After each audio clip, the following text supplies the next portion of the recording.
Hello mga guys, good PM to all followers. Usapang jowa na naman tayo guys. May kasintahan ako dati guys. Ex ko dati.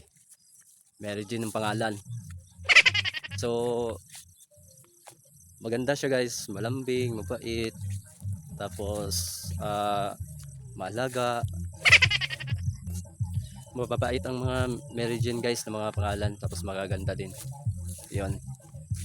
Kaso lang kay Mary Jane, medyo medyo paasa lang. 'Yon, mga paasa lang kasi. 'Yon. Tapos pag pupuntahan mo, wala. Pag hihintayin mo, wala. 'Yon. Minsan lang kami nagkikita noon. Kaya kaya lagi na lang almost one month, parang 3 beses na kami nagkikita guys.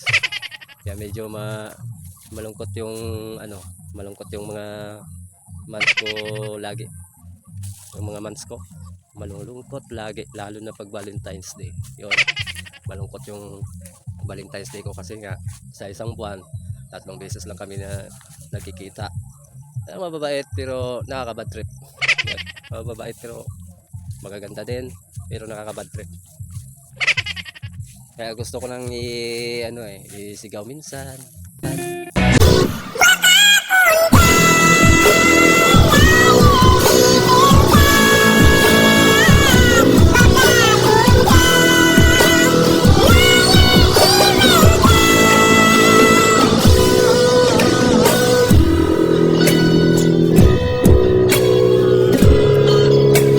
Sa mga may Mary Jane dyan na mga pangalan, ingatan nyo din mga jowa nyo, kasi minsan lang din kayo makakatagpo ng lalaki na na mapagmahal, pag-aruga, seryoso, then malakas magkain ng mani.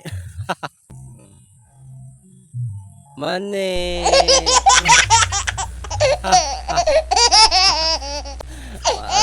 Saka yung mga Mary Jane malalakas yan. Malalakas yan kumain ng yung talong.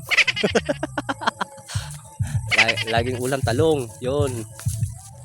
Kahit wala nang suka-suka.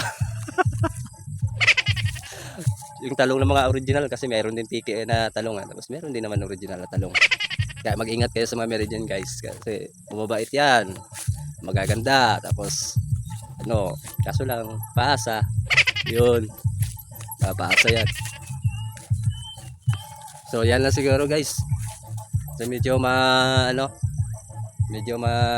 aliwalas na yung panahon guys. May walas na talaga. Talagang mag takip silim na, nag-aagaw na yung dilim sa liwanag. Yun. Ganda pala dito. Maganda dito magpalipad ng drone. Baka iba yung ipapalipad ko rito. So shout out ako sa mga followers dyan. Ingat lang lagi. At saka kung gagawa kayo ng content, huwag nyo ding tularan yung iba na para sumikat lang. Pupunta talaga sa mga mga establishment ng mga parts sa municipal para lang magpapapansin. Yun. Hindi kasi alam na yung iba maraming nadidisgrasya. Kaya kung meron din magagandang maganda puntahan ng mga pwede ka mag-content, pwede din dito sa mga lugar na walang nakakadisturbo. Yun. Tapos isipin mo na lang, sa ngayon okay pa, pero kinabukasan break na kayo.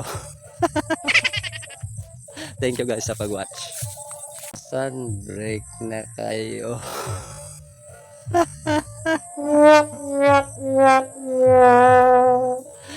Thank you guys sa pag-watch.